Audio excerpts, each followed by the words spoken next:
বাবা সেদিন বাজার থেকে এই পাবদা মাছগুলো এনেছিল আর মা আমায় বলল রান্না করতে। জানো তো, এর আগে আমি কোনোদিনও পাবদা মাছ রান্না করিনি, আজকেই প্রথমবার করব।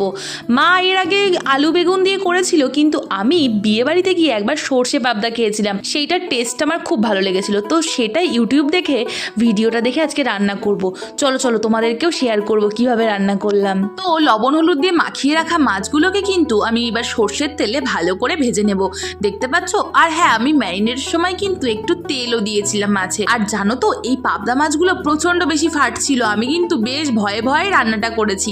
এরপর চলো চলো মশলাটা বানিয়ে নিই। প্রথমে কয়েকটা চামচ সাদা সর্ষে, পোস্ত, টমেটো আর কয়েক টুকরো কাঁচা লঙ্কা কিন্তু দিয়ে ভালো করে পেস্ট করে নিয়েছি।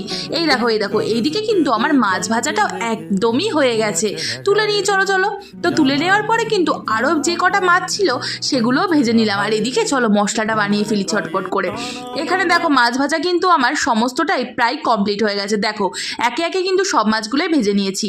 এরপরে আরেকটু তেল দিয়ে ওই কড়াইয়ের মধ্যে কালো জিরে আর যে মশলাটা বানিয়েছিলাম না, সেটাও দিয়ে দিলাম।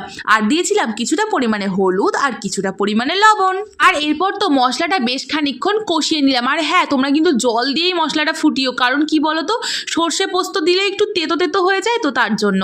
এরপরে দেখো ভাজা মাছগুলো দিয়ে দিলাম কিন্তু আমি খুব ভালো করে এপিট ওপিট মশলাটা মাখিয়ে। এর ওপর দিয়ে আরও একটু জল দিয়ে দিলাম, কারণ একটু ঝোল ঝোল না হলে তো হবে না, তাই না। আর এরপরে কিন্তু দিয়ে দেবো আমি ধনে পাতা। আচ্ছা, এরকম বাটা মাছ, পাবদা মাছ, এইসব মাছগুলোতে কিন্তু ধনে পাতা দিলে খুবই টেস্টি হয়, কি বলো তোমরা।